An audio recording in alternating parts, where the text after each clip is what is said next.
Hey guys, happy Monday.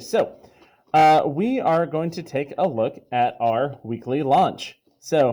This week we're going to be looking at primary source, um, and so I want to look at our weekly question: how can people influence the places where they live? So think about that. How can you, as a person, influence the place you live? Whether it's through landscaping, so you mow lawns, you plant flowers, whether you're building houses, apartments, you make parks, you make sports stadiums. How can people influence the places where they live? Okay. So I'd like you to take a look at the turn and talk, write out some ideas. Okay. And this would be a good talk for parents, with parents. With parents. Okay. Alrighty. So let us look at our launch. We have a lot of cool text features on here. So I just want to point some of them out. So our big title here is Taking Care of Our Land.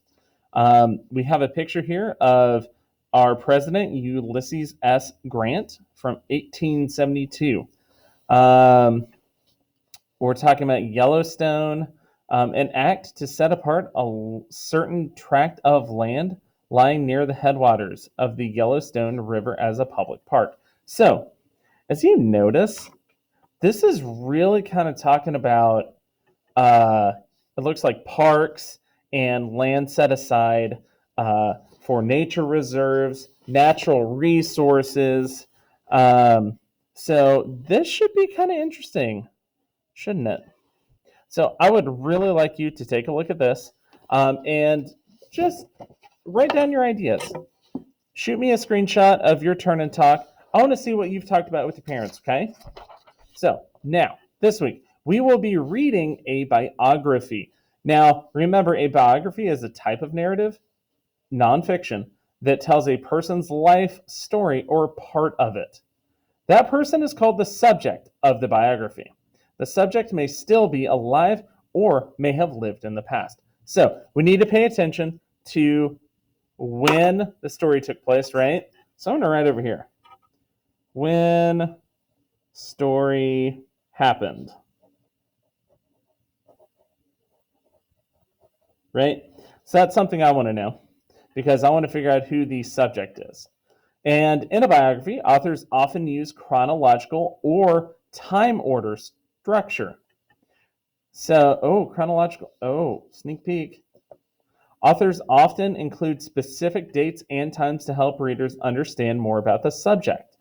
For example, authors may describe a specific time period to help readers understand how the subject's life relates to events in history.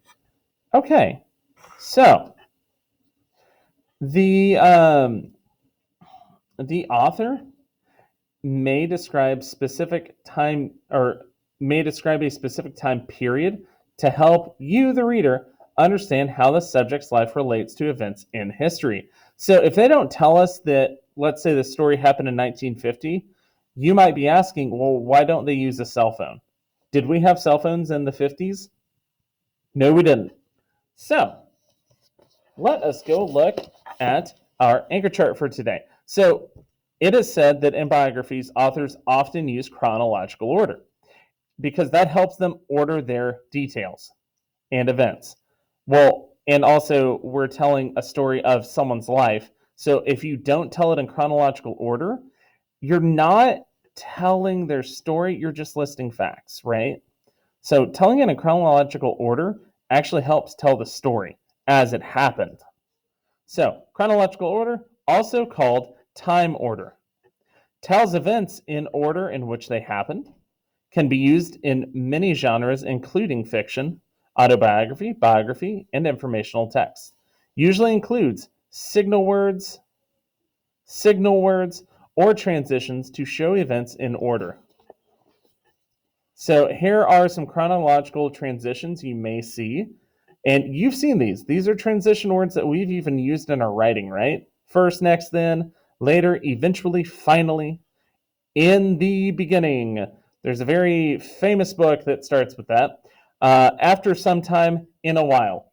So, if you have any questions about that, holler at me. And we're just going to look real quick. So, this is what we will start reading tomorrow, Barbed Wire Baseball. And I would just like you to preview the vocabulary. If you need, use an online dictionary, and I would like you to look up these definitions so that you have an idea of what they are when we go into it. All right, guys, if you have any questions, let me know. Hit me up on the Zoom. Otherwise, have a great Monday. Can't wait to see you tomorrow. And as always, high five.